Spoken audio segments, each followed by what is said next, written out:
This program, proudly brought to you by Citibank, bringing the spirit of competition to personal banking, and Ansett, one of the world's great airlines. This is 10 Eyewitness News with Sandra Sully. Doctors warn Medicare could soon force up the cost of medical treatment. 2 competitors collapse and die during Sydney's City to Surf fun run. And an historic day as South Africa returns to the Commonwealth Games after 36 years. Good evening.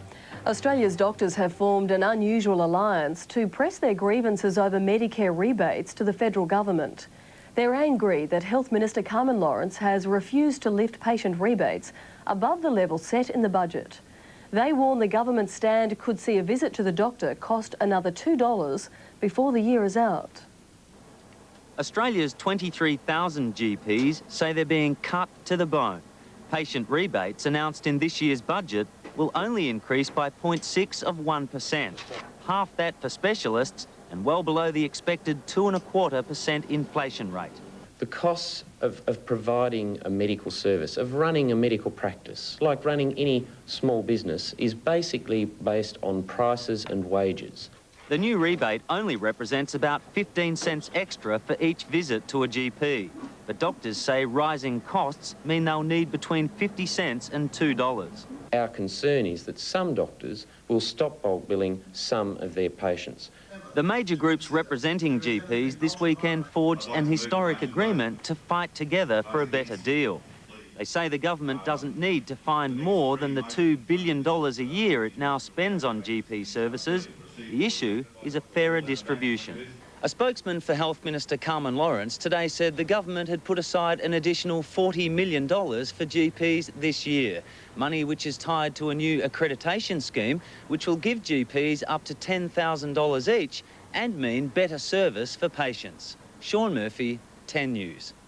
And the tax office is also under fire for taxing the danger money being paid to Australian diggers, risking their lives to help refugees in Rwanda.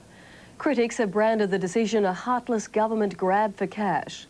They say some of the soldiers will be worse off financially than if they had stayed at home. Australia's 300 diggers in Kigali are working in frightening conditions, often under fire from just metres away. They're paid $51 a day danger money, but that allowance is being taxed because the federal government says while their work is hazardous, this isn't a war zone. Every Australian knows that these 300 diggers have their life at risk every day. It is totally immoral to start taxing them when we don't tax our other soldiers in other parts of the world. Our troops in nearby Somalia are paid $68 a day tax-free. For the 6 months soldiers are in Rwanda, they'll get $38 after tax.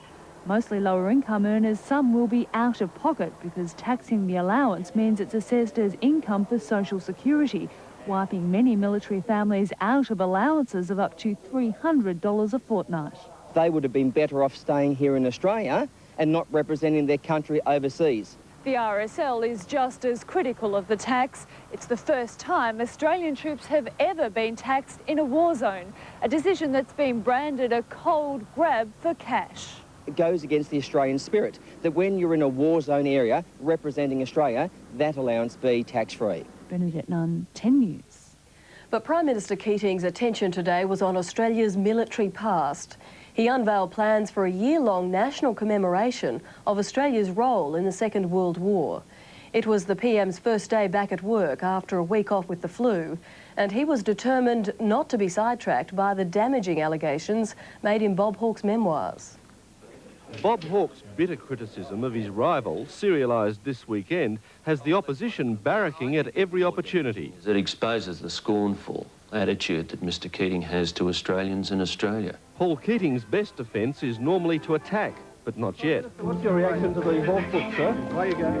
Today, Mr Keating was at the Australian War Memorial with more important historical matters on his mind, announcing a year of remembrance of the Second World War. Along with the Republic debate, this will be a major part of Mr Keating's strategy to encourage Australians to reassess our national identity.